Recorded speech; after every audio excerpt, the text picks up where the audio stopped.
कोडोली येथे झालेल्या अपघातात काखेचा तरुण जागीच ठार।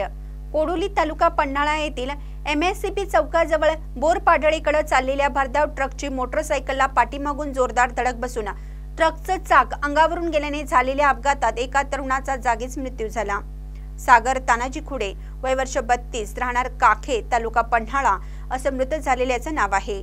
घटनेनंतर लोकांनी ट्रकवरती दगडफेक केला। ट्रक चालकाने तेथून पळ काढला। घटनेची नोंद कोडोली पोलीस ठाण्यात झाली आहे।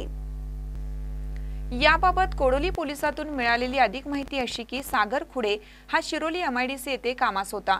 गुरुवारी रात्री 10:30च्या सुमारास तो आपल्या मोटरसायकलवरून काखे गावी परतत असताना कोडोली येथील एमएससीबी चौक शेजारी पोहोचला असता बोरपाडळे गावाकडे भरधाव वेगाने चाललेल्या ट्रकनं सागरच्या मोटरसायकलला पाठीमागून जोरदार धडक दिली। त्याच्या अंगावरून ट्रकचं चाक गेल्याने त्याला गंभीर जखमी अवस्थेत कोडोली उपजिल्हा रुग्णालयात उपचारासाठी दाखल केला असता उपचारापूर्वीच त्याचा मृत्यू झाल्याचं डॉक्टरांनी सांगितलं।